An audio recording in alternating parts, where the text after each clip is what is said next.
El fantasma de la ópera es una novela que publiqué en 1910.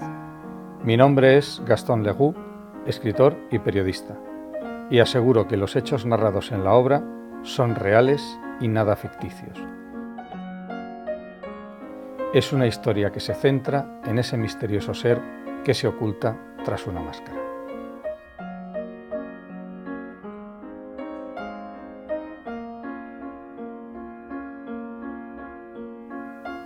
Además de un libro, esta obra ha sido adaptada al teatro, al cine y musicales.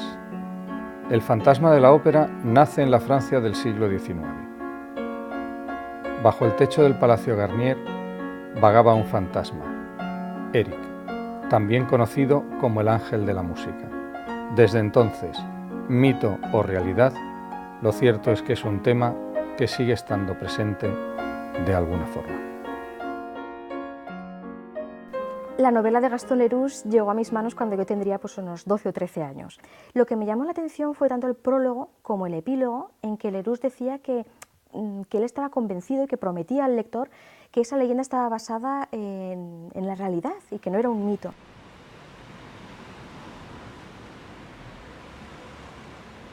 La bisnieta de Gaston Leroux, Veronique, me dio en mi último viaje a París estas dos copias que se pueden encontrar en los fondos de Gaston Leroux en la biblioteca Richelieu. Es la primera hoja manuscrita de su novela El fantasma de la ópera y también la hoja final, podríamos decir, donde pone fin de la novela. Es curioso observar como en el primer capítulo el título, donde indica que el fantasma de la ópera realmente ha existido, ese sería el título del capítulo, no ha tachado absolutamente nada, estaba bien seguro de lo que él decía. Gaston Leroux principalmente era periodista y como tal quería hacer bien su trabajo. Así que todo lo que él veía y todo lo que él investigaba, digamos que también en muchos de sus libros, quizás no en todos, pero en muchos de sus libros sí que trataba de plasmarlo.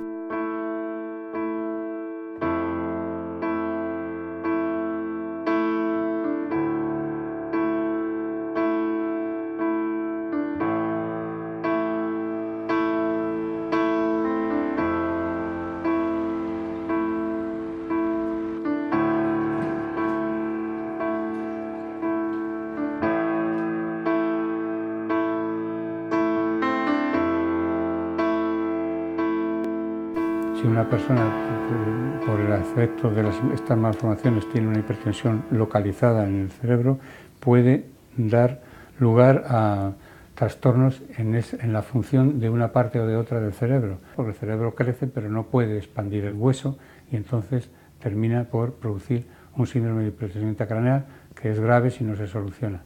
Se asocia con mucha frecuencia con cosas de trastornos faciales, como son la proyección frontal, la retracción de la mandíbula, las órbitas muy pequeñas que no caben los ojos dentro de las órbitas y entonces el ojo se va hacia afuera.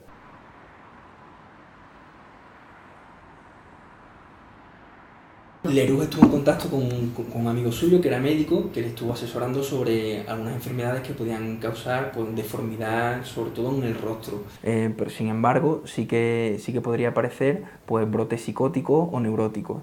Esto es importante recalcarlo porque el fantasma tenía grandes conocimientos de arquitectura y música que quizás otra enfermedad no los podría haber desarrollado.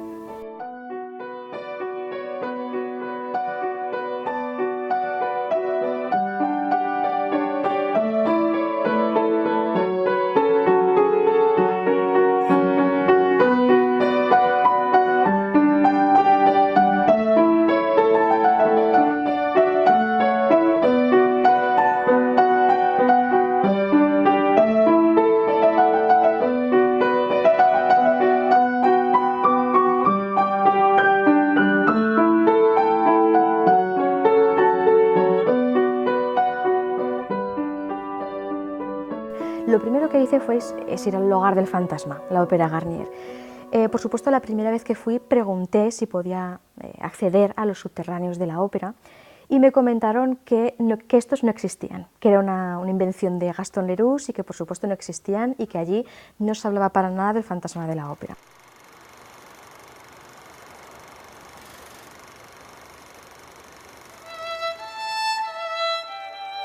Pero demostrar que aquel fantasma existió de verdad no es tan sencillo como parece. París y sobre todo el Palacio Garnier están repletos de secretos y de misterios.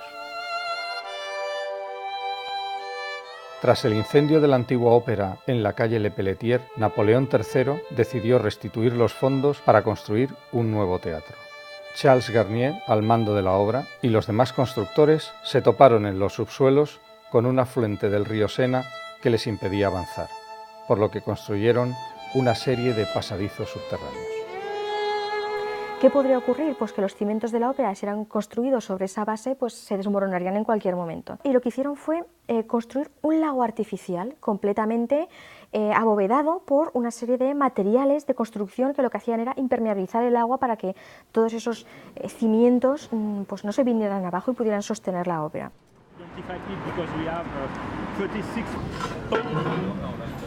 Most of the Parisian or most of maybe French people are able to say there is a lake below the opera, but it's not a lake, it's just a water tank which was built by Garnier when he needed to close the water because he had a trouble when he was trying to build the opera. Son pues 5 pisos, de los cuales 3 están anegados por el agua. Y además, en el primer piso, digamos, de esos subterráneos, hay una especie de rotonda creada por arcadas de piedra, y en el centro de esa rotonda os puedo decir que si os ponéis en el centro y decís cualquier palabra en voz alta, hay un eco que reverbera por absolutamente todos los laberintos. Y ese eco está diseñado además por Charles Garnier para la acústica de la propia ópera.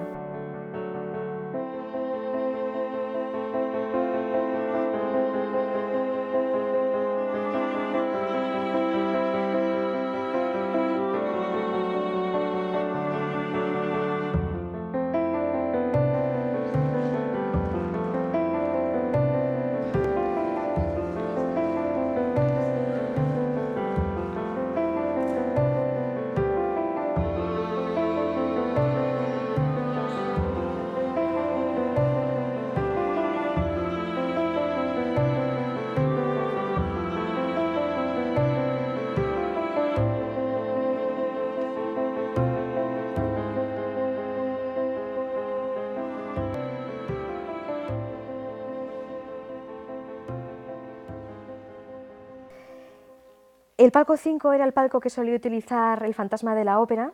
Es un palco que además siempre tenía amedrentados a los directores de aquella época para que siempre lo tuvieran sin alquilar, solamente para él en todas las funciones que aparecían por las noches.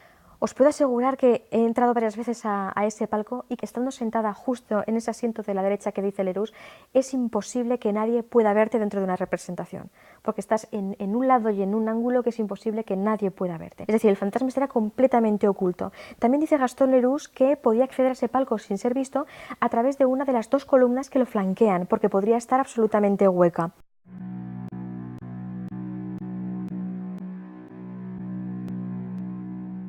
La cara deforme de Eric le llevó a alejarse del mundo, a ocultar su inteligencia, talento y voz en los subterráneos del Palacio Garnier, donde nadie podía encontrarle. La música, su mayor refugio, la máscara, un símbolo que separa su mundo del exterior.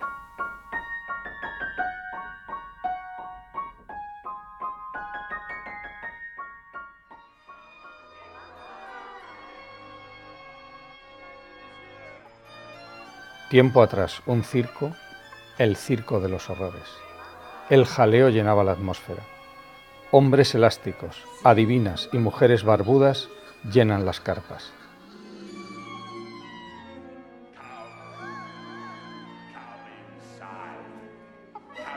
La gente reía y aplaudía, y allí, en una jaula, apartado, un niño. Un roído saco cubría su cabeza. Lo anunciaban como el hijo del diablo, bajo el grito de cadáver viviente.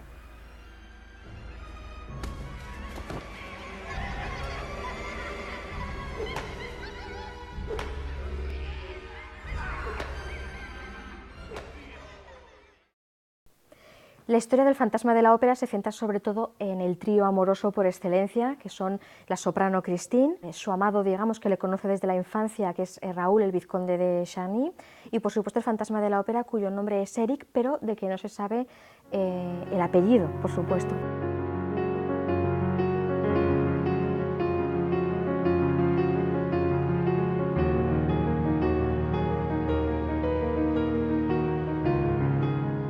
Christine Daae, la hija de un famoso violinista, se incorpora a la ópera al morir su padre. Eric cae prendado de la joven soprano y se convierte en su maestro, haciéndole creer que se trata del ángel de la música que su padre prometió que le enviaría al separarse de ella. Pero lo que empezó siendo una simple atracción acabó convirtiéndose en obsesión para el fantasma. Christine debería decantarse entonces entre su mentor o su amor de la infancia, el vizconde Raúl de Chagny.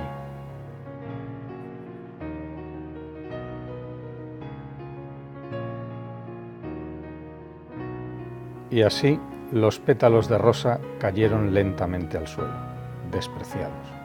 El ángel de la música sufría como cualquier otra criatura. Sus sentimientos brillaban a la luz de la luna en la fachada de la ópera. Lloraba por su ser querido. Se sentía pisoteado, traicionado por Christine.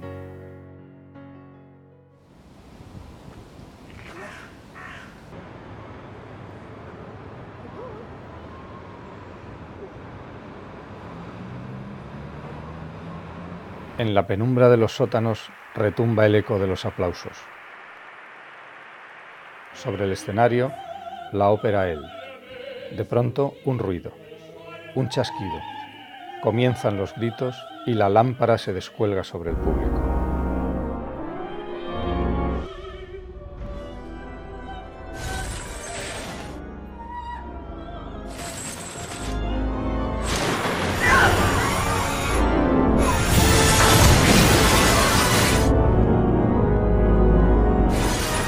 El accidente que tuvo lugar en 1896 fue absolutamente real y pude constatarlo en la propia biblioteca de la Ópera Garnier, y en uno de los diarios de los directores por aquella época aparece escrito que realmente hubo un accidente, uno de los contrapesos de la lámpara cedió, se cayó, y parece ser que, al igual que especifica Leroux en su novela, pues este accidente acabó con la vida de una portera de un edificio. Por tanto, podemos decir que un detalle más de Gaston Leroux pues es absolutamente real.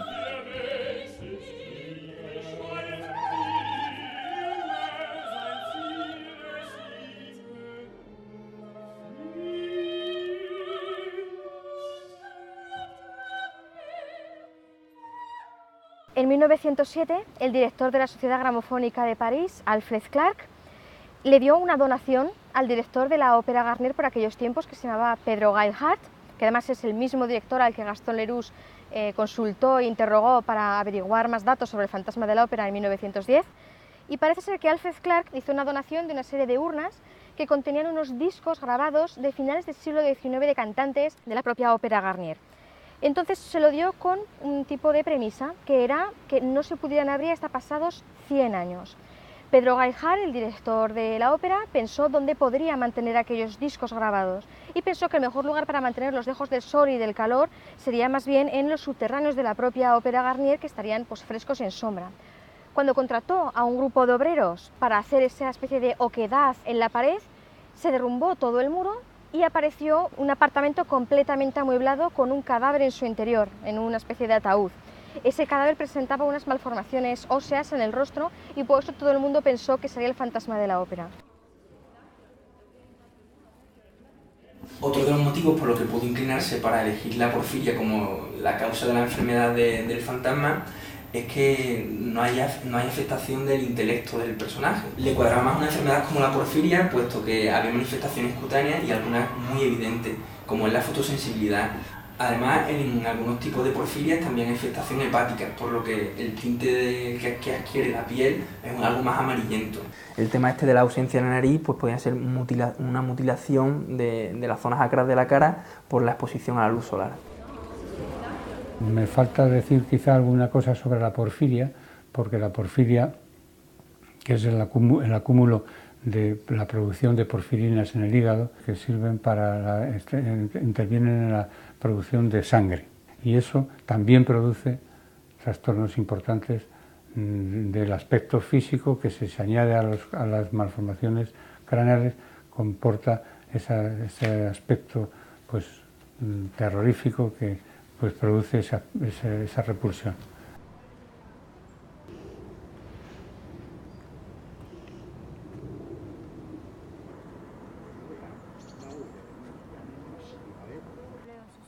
Por supuesto, junto a otros periodistas, cubrí el caso y descubrimos aquel esqueleto que llevaba el anillo dorado que Christine Daae, su amada, le entregó antes de abandonarle.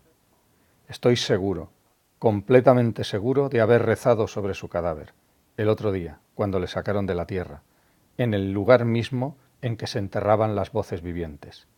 Era su esqueleto.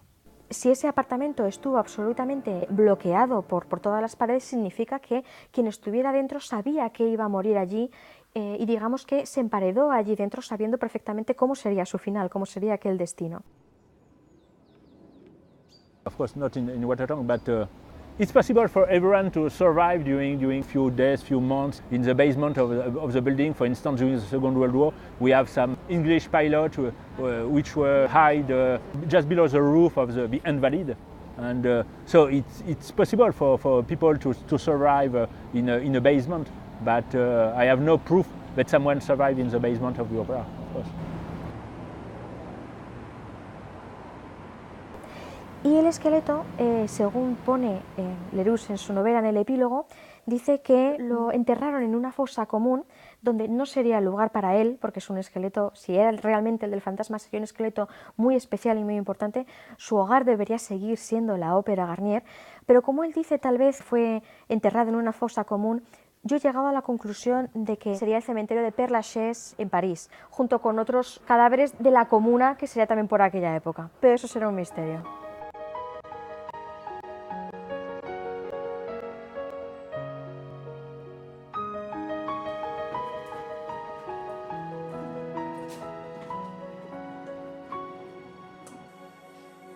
Bon, il y a certaines choses qui sont sûrement vraies, mais Gaston Leroux avait beaucoup d'imagination aussi. Oui.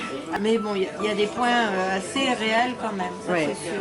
Voilà, Zizi Jeanmaire, on lui avait fait visiter tout le dessous de l'Opéra Garnier, qui était un lac avec des jardins, c'était magnifique. Ah oui, vraiment, on l'avait visité. Alors que là, maintenant c'est cimenté, malheureusement on voit plus rien. C'est des faits réels, hein. C'est l'histoire d'un musicien qui était à l'Opéra Garnier et il y a eu un feu qui s'est propagé dans l'Opéra Garnier. Malheureusement, il a été brûlé à la moitié du visage et il a vraiment vécu ce drame. D'accord. Est-ce qu'il s'appelait Eric? Oui, tout à fait. Voilà. Mais parce qu'il a perdu sa fiancée aussi.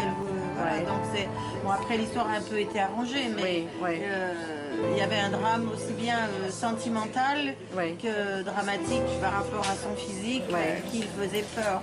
Voilà. Moi je suis très Leroux dans l'âme, donc je pense qu'on va...